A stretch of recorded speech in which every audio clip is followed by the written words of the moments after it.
Climax ഒക്കെ പ്രത്യേകിച്ച് one man show ആയിരുന്നു. എത്ര മസിൽ പിടിച്ചിരിക്കുന്ന ചേട്ടന്മാരും ചേച്ചിമാരും ഒക്കെ ചിരിച്ച് അവസാനം വരെ ഒരു നെഗറ്റീവ് പോലും ഇതിലില്ല. ചിരിച്ച് നമ്മുടെ ഇടപാട് തീരുമെന്നൊക്കെ പറയത്തില്ലേ, അതുപോലെ എക്സ്പെക്ട് ചെയ്യാത്ത കുറെ കാര്യങ്ങളും സിമ്പിൾ തട്ടാണെങ്കിലും ഭയങ്കര രസമായിട്ട് വെച്ചിട്ടുണ്ട്. രാജുവേട്ടൻ തകർത്തു. പഴയ രാജു നന്ദനത്തിൽ രാജുവിനെ തിരിച്ചു കിട്ടിയ ഒരു ഫീലാണ് നമുക്ക് കിട്ടില്ല. ക്ലൈമാക്സ് ഒക്കെ വിഷയം സൂപ്പർ പടമാണ്. ചിരിക്കാനൊക്കെ ശരിക്കുണ്ടോ? ക്ലൈമാക്സ് ഒക്കെ എന്ന് പറഞ്ഞാൽ ശരിക്കുണ്ട്.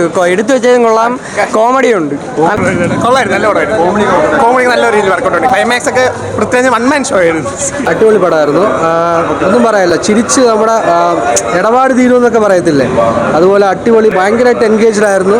സൂപ്പർ കോമഡി ഫുൾ കോമഡിയാണ്. അടിപൊളിയാണ്. തിയേറ്ററിൽ തന്നെ വന്ന് കാണേണ്ട ഒരു കല്യാണമാണ്. ഒരു രക്ഷയില്ലാത്ത പടം കൊള്ളാം. തിയേറ്ററിൽ തന്നെ വന്ന് കാണണം. എനിക്ക് കൂടുതൽ ഇഷ്ടപ്പെട്ട ക്ലൈമാക്സ് ആണ്. പഴയ രാജുവേട്ടനെ നമുക്ക് തിരിച്ച് കിട്ടിയെന്ന് വേണമെങ്കിൽ പറയാം. രാജുവേട്ടൻ തകർത്തു. പഴയ രാജു നന്ദനത്തിൽ രാജുവിനെ തിരിച്ച് കിട്ടിയ ഒരു ഫീലാണ് നമുക്ക് കിട്ടിയിരിക്കുന്നത്. നല്ല മൂവിയായിരുന്നു ചേട്ടാ.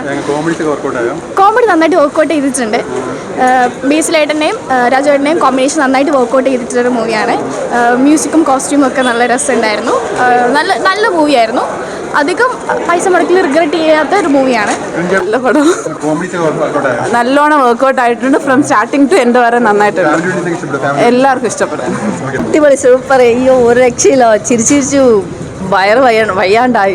അപ്പോൾ സുപ്രിയ മാം എന്തായാലും ബ്രില്യൻ്റ് പ്രൊഡ്യൂസറാണെന്ന് തെളിയിച്ചു കഴിഞ്ഞു. പിന്നെ പൃഥ്വിരാജ് ആസ് യൂഷ്വൽ സൂപ്പർ. ഇത് എന്താ പറയുന്നത്, എല്ലാം ഒരുപോലെ. ആടുജീവിതം കണ്ടിട്ട് അതിൻ്റെ സങ്കടം ഹാങ് ഓവർ മാറിയിട്ടില്ല ആളുകൾക്ക്. അപ്പോൾ ഇങ്ങനത്തെ ഒരു സിനിമ കിട്ടിയപ്പോൾ ഭയങ്കര സന്തോഷം. പിന്നെ ഇപ്പോഴീ വെക്കേഷൻ ടൈമിൽ ഫാമിലിയോടെ വന്നിട്ട് കൊടുക്കുന്ന കാശിന് വർത്താണ്. കണ്ടിരിക്കുക. സൂപ്പർ. ഈ സിനിമ എന്താ പറയുക, ഇപ്പം തന്നെ 100 കോടി ക്ലബ്ബിൽ കയറും ഉറപ്പാണ്. കാരണം ഫാമിലിക്ക് വന്ന് എൻജോയ് ചെയ്ത് കുട്ടികൾക്കൊപ്പം വന്ന് കണ്ടു. എത്ര മസിൽ പിടിച്ചിരിക്കുന്ന ചേട്ടന്മാരും ചേച്ചിമാരും ഒക്കെ ചിരിച്ച് സൂപ്പറായിട്ട്. അതായത് പുതിയ കുറേ ജോക്സ് ഉണ്ട്. പടം സൂപ്പറായിട്ടുണ്ട്. ഫുൾ എന്തായാലും ഒരു ഷുവർ ബ്ലോക്ക് ബസ്റ്റർ തന്നെ. കോമഡി ടൈമിംഗ് ഒക്കെ നല്ല വർക്കൗട്ട് ആയിട്ടുണ്ട്. ചെറിയൊരു സിമ്പിൾ തോട്ട് ഫുൾ ടൈം ഒരു 2.25 മണിക്കൂർ ചിരിച്ച് എൻജോയ് ചെയ്ത് കാണാൻ പറ്റിയൊരു പടം. നല്ല പടമായിരുന്നു. നല്ല പടമാണ്. സ്റ്റോറി വൈസ് അത്രത്തോളം സ്റ്റോറിക്ക് വളരെ ഇമ്പോർട്ടൻസ് ഇല്ലെങ്കിലും നല്ല കോമഡി പടമാണ്. നല്ല തുടക്കം തൊട്ട് നല്ല എൻഗേജ്മെൻറ്റ് നല്ലൊരു പടമാണ്. ഈ പൃഥ്വിരാജിൻ്റെ കോമഡി സീൻസിനെ പറ്റി ഒരു ട്രോൾ ആയിട്ടൊക്കെ വരുന്നുണ്ട്. അപ്പോൾ അതൊക്കെ മാറ്റി വെച്ചിട്ട് നല്ലൊരു കോമഡി സെൻസ് തന്നെയാണ് പുള്ളിയും ചെയ്തിട്ടുള്ളത്. ബേസിൽ ജോസഫായിട്ടുള്ള കോംബോയും നല്ല രസമായിരുന്നു. ടോട്ടൽ മൂവിയായിരുന്നു.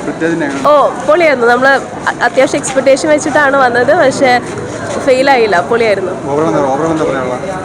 നല്ല മൂവിയായിരുന്നു.